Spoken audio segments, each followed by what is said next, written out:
a lot of people ask, how in the world did you get started in FIRST? Because you're a biology teacher. And it has a pretty interesting story. Back in November of 1999, I received an email from a cousin of mine that works at Johnson Space Center. He's an engineer down there. And basically the email said, "Cousin, this looks like teacher stuff." And it had some information about NASA grants for robotics teams. And I always kind of grew up helping my dad work on cars and stuff like that. And I thought it was kind of interesting. And we didn't have anything like that at the school. And at the time, I taught just biology and pre-AP biology.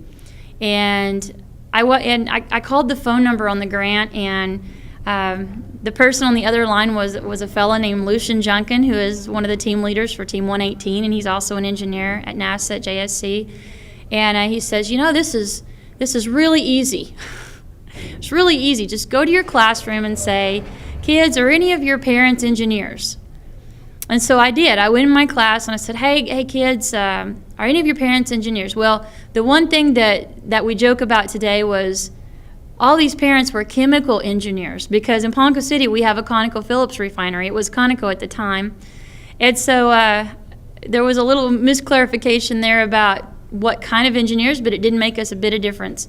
So that was November. Kickoff was the first Saturday of January, and we hit the ground running and got permission from the principal we had at that time, who was absolutely wonderful. And we had our first meeting over Christmas break and had no clue what we were getting into. Lucian sent us a videotape of a previous competition, and we were kind of like, okay, I think we can do this. And during that 6-week build season, it started out at the kickoff. I took an engineer, one of the chemical engineers with me, up to New Hampshire, and we got our kit of parts and really had no clue what we were getting into. And we basically finished the robot in the last 72 hours. So we're one of those teams that redesign. Oh, we've got 3 days. Finish it, throw it in the box. And so the kids hardly even got to drive it. And so we get to Houston, and we went to the Lone Star Regional in 2000. That was our first year. And we were completely overwhelmed. We didn't even have a cart for our robot.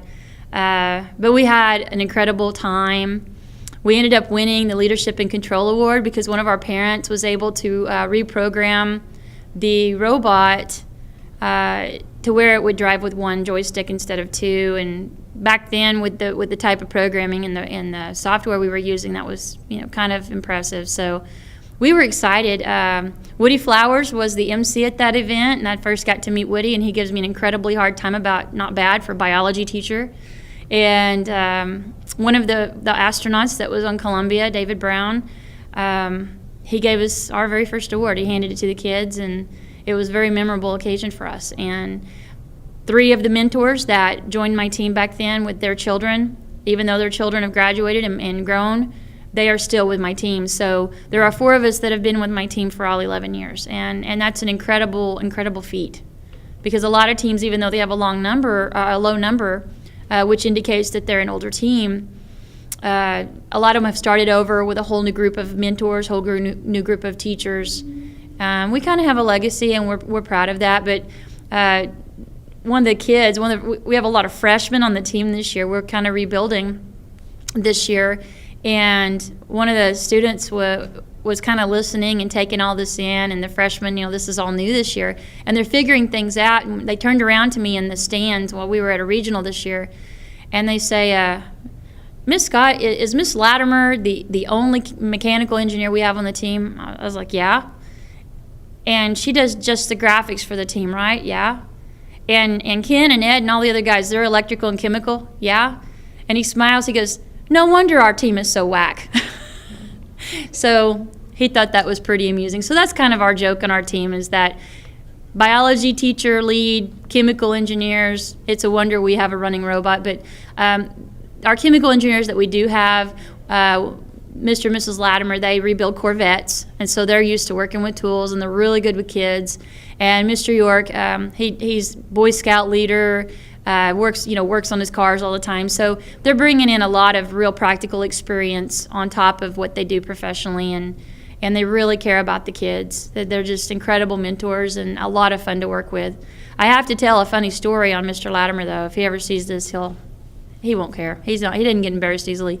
But we were on a regional trip one time, and the cheerleaders, before we left, gave us cups of candy, kind of like a good farewell gesture. And one of the candy items in the cup was Pop Rocks. And so this is great mentoring for you. Mr. Latimer went to the back of the bus to sit while we went from the regional back to the hotel. And one of the kids was being kind of squirrely, and he was taking a single Pop Rock and sniffing it so it would explode in his sinuses. And I wasn't on this vehicle at this time, so I'm not going to claim any responsibility for this story. I heard it after the fact. And this is why the students think the mentors need supervision sometimes. But anyway, so Mr. Latimer was kind of goading with the kids and teasing them, and he says, "That's not how you do it, guys." He says, that's nothing. You're just doing one. You guys are chicken, kind of that kind of thing. And the kids triple dirty dog dared Mr. Latimer to sniff a Pop Rock, and so he poured the whole package out in his hand, sniffed the entire handful, and entertained the kids for 30 minutes while the Pop Rocks were going off in his sinuses, which he says later cleared up his sinus problems because he'd been sick the whole time at the regional. He says the only bad thing is it was green apple flavor. So, there's a lot of funny, crazy stuff going on, but this same mentor a few years ago, and it wasn't necessarily with a kid on our team, but there was a kid at the high school that he went to church with that they suddenly lost their father. And the young man had to go to work, and it was his mom, himself, and 2 sisters. And he didn't have a car to go to work, and they couldn't afford to buy a car.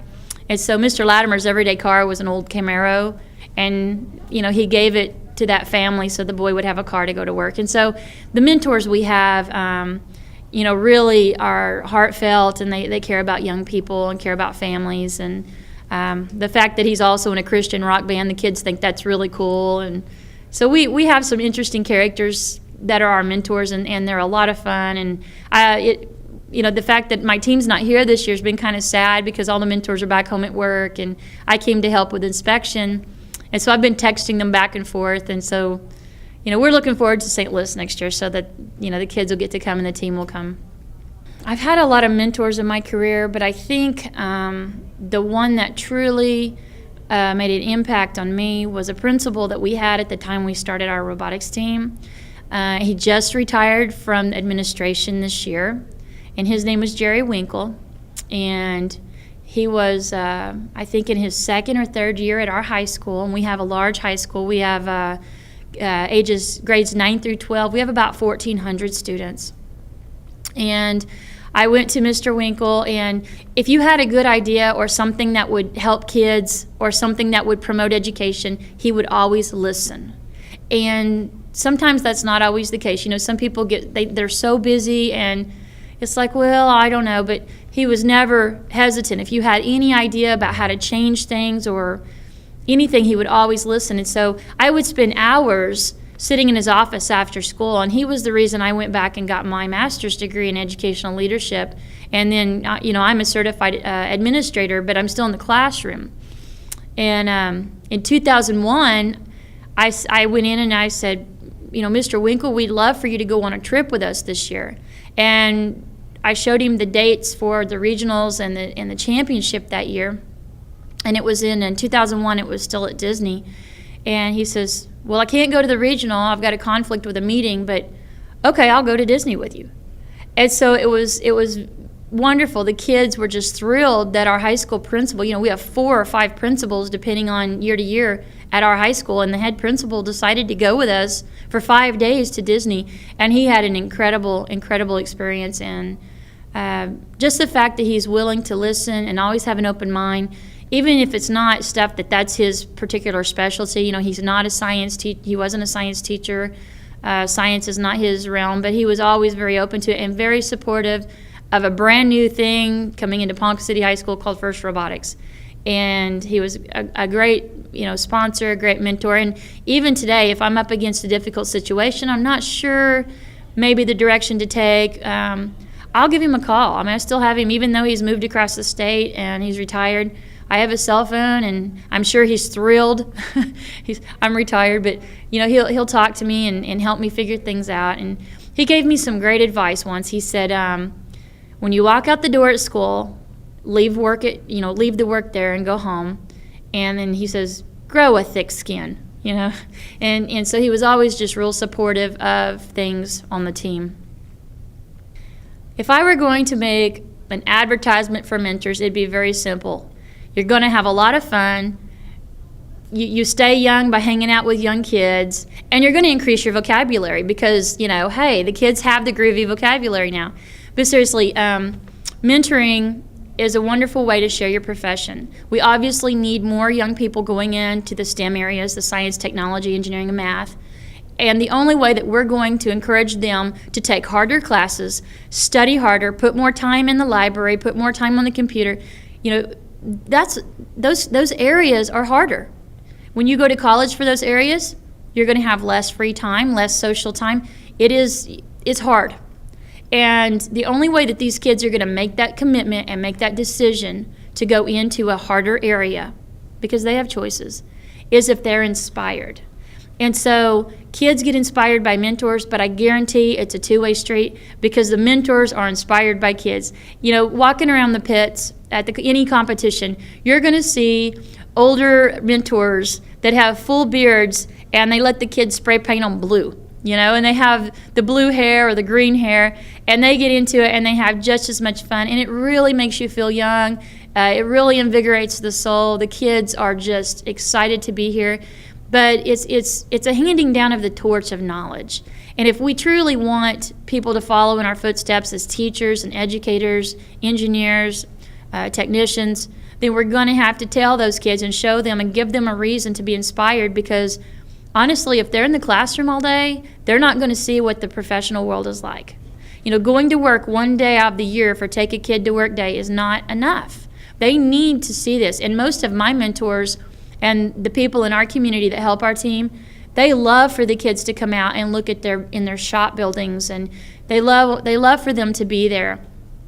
And another thing, with kids, and with anybody really, but especially kids, they're very attracted to the monetary rewards of life, the nice cars, the nice computers, the nice houses, and by hanging out with these engineers and these mentors that definitely have that because they took the harder course in life, they got the harder degrees, and they do the harder jobs, the kids are seeing that life might be a little more fun.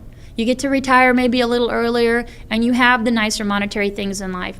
And the only way to get there is to work hard. And that starts with going to college and getting the harder education in those areas. And so it's good for the kids to see that. And the one mentor that we have that has the Corvettes, he lets the kids occasionally borrow his convertible Corvette, his everyday car, and for prom and stuff like that. So it's a really nice relationship that the kids have with the mentors. What was your most rewarding experience as a mentor? Oh, that's a tough one. I've been doing this 11 years, and to think of the most rewarding experience is very, very difficult. I think in 2008, that was our 9th year of having a team, and we had 13 seniors on the team that year. And for 3 or 4 years, that same group of kids worked their tails off. They wanted to win a regional chairman's award so badly. And they worked their tail off. And by the time they were seniors, it was kind of interesting because the roles changed. Instead of me saying, kids, let's have a meeting, let's do this, this, and this, let's get this on the calendar, who's in charge, they were telling me what they needed me to do for them. And to watch that role reversal of these kids that walk into my classroom and walk on the robotics team at 13, 14 years old, and when they left, 17, 18, 19 years old, they were already developed leaders. They knew how to set a goal. They figured out a series of steps to get to that goal, and then they followed through and did it. And sometimes that follow through it's difficult, and that's truly like a sign of maturity and the fact that they've learned. And finally, in 2008 at the Oklahoma Regional, I got to see some of the video played back, and there was a camera that someone had focused on our team in the stands. And the instant that the team figured out that they won the award, just the looks on their faces. It was a moment that I'll never forget. That was an incredible year. It really was. That was our first year we had the regional in Oklahoma, and this group of kids had gone to the Senate floor. This group of kids had gone to the state capitol. This group of kids had talked to the representatives and the senators and the governor. This group of kids had really put the time in to help bring a regional there. We had 24 rookie teams that year, and that was the first year that we had our quick build session. 2 mentors on our team and another mentor from another team in Stillwater created the quick build session because we looked at having 24 rookies, and we said there's no way that we can mentor all of them and build a robot of our own during the 6 weeks. And so we created this thing and brought all of our kids in, and then after kickoff, by 6 o'clock that day, there were 26 rolling robots that left the building. And that was a tremendous event. We just took our kids and split them up in every room. And we had our kids running chop saws. We had our kids running the band saws. Our kids were with the wiring and the programming because they were seniors by that point, and they were the mentors. So to watch a group of kids come through our program and turn into the mentors and turn into the leaders, wow, that was probably the best thing in the world, because at that point they were telling us, this is what we want to do, show us how to do it, help us get there. And when you finally get to that point with your kids, and you don't have teams like that all the time, that's kind of a long-term goal. That's what you want to see, and that's a tough thing, and it was very, very rewarding. Getting women and girls involved in science and technology, they are definitely an underrepresented group. There's just a lot of things, a lot of reasons for that. Who knows if they've been identified or not. But one of the things I like to do on my team is if I go out and I try to recruit girls, especially out of my classroom, and I say, you want to come build robots, they're going to go, no way, because they've never handled tools. They're very uncomfortable in that. Machine shops and that type of realm, the grease under the fingernails type deal, that's typically seen as very masculine. And the girls definitely, don't want to tread that territory. So what I will do is kind of a sneaky way in, I will go out and recruit girls, and I'll say, you know what, there's a lot of things on the team, and you never have to touch the robot, but if you want to play around in the machine shop, we'll be happy to teach you. And so we get them in the lab first, and start them on some safety programs. That's the first and foremost thing we do on our team is safety. We do it year-round. During build season, a group of students lead a weekly safety meeting. Safety is very important because your eyes and your fingers, especially, those are the two big areas that get injured. They can't be replaced, and they affect you for the rest of your life, as any other injury. But those are the two that you really have to be careful with youngsters using the equipment. And so we take safety very seriously. We teach CPR. We have fire training where they learn how to use a fire extinguisher. And so we get the girls baited, and we pull the girls in like that. And then what we'll do is I'll have the mentors pull out a piece of metal or something and start out with something real easy, and they'll say, hey, I need some help. Will you help me? I need you to pull this lever down on this machine. And pretty soon they've got the girls drilling holes with a drill press. And then the next thing you know, the girls are working on the lathe and the mill. And a lot of times the girls are a little more patient and a little more careful and turn out to be very, very good machinists. And then they find a skill inside themselves they would have never thought possible. And so it's kind of fun. So all the girls that we've brought in on our team, the ones that were hesitant about, we've always brought them over. And even if they didn't like it and didn't stay with it and wanted to do the business plan or the website, that's perfectly fine. But it's nice that they at least try, and the ones that stick with it are usually very, very good. So any other way I really can't think of any other way to bring the girls into it. It's really important to have women engineers, women mentors, and women teachers on the team. It's very important for that because the girls need role models, and we just don't have enough women role models out there in the STEM areas. And I think that would be a huge benefit to show that women can work in machine shops and women can do these things as well. The girls just need to see that role model.